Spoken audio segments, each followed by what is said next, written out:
Feutrine cramoisie, coin, chiffre en bronze doré de Méry Laurent et fermoir en bronze ciselé et doré, garde de soie, moire et rouge, tranche marbrée sur dorure, clé, étiquette de la papeterie Édouard Vier, rue de la Paix.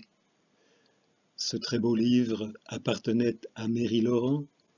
Il contient une grande quantité d'autographes, d'acteurs de l'époque, de musiciens, médecins, artistes peintres, photographes, comédiens fameux, hommes de lettres, au premier rang desquels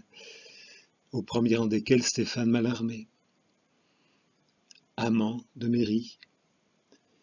Le livre contient 89 poèmes autographes, des vers de circonstance, d'autres pièces plus sérieuses, les 2 sonnets que j'ai voulu enregistrer ici, 5 dessins, dont 4 représentent Méry sous la forme d'un paon. Mallarmé comparait souvent son amante à cet oiseau avantageux, imposant. Ici, le livre est ouvert à la page de quelques dessins d'animaux qui ne sont pas de la main de Mallarmé, mais que Mallarmé a orné d'un petit distique que j'essaye de déchiffrer. Dans ce monde ailé et rampant, le talent n'omet qu'un pan. Et voici maintenant un dessin qui, lui, est de la main de Mallarmé.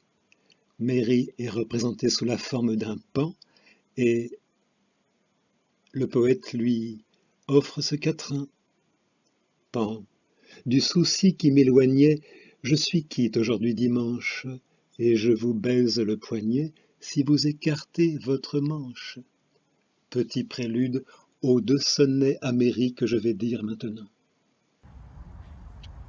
Pan, du souci qui m'éloignait, je suis quitte aujourd'hui dimanche, et je vous baise le poignet si vous écartez votre manche.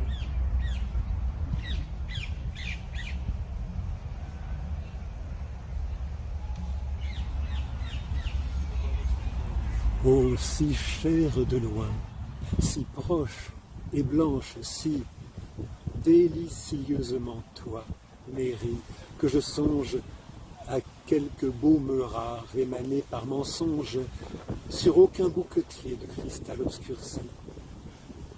Le sais-tu? Oui, pour moi, voici des ans, voici toujours que ton sourire éblouissant prolonge la même rose avec son bel été qui plonge dans l'autrefois et puis dans le futur aussi. Mon cœur qui dans les nuits parfois cherche à s'entendre, ou de quel dernier mot t'appeler le plus tendre, s'exalte en celui rien que chuchoté de sœur. N'était si grand trésor était si petite que tu m'enseignes bien toute une autre douceur, tout bas, par le baiser seul dans tes cheveux dites.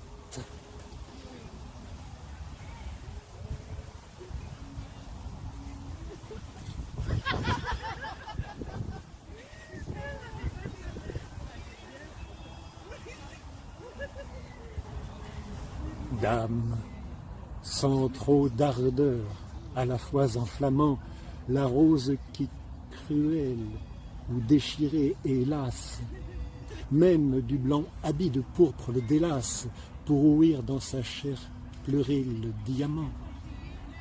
Oui, sans ces crises de rosée et gentiment, ni brise, quoiqu'avec le ciel orageux passe, jalouse d'apporter je ne sais quel espace au simple jour, le jour très vrai du sentiment.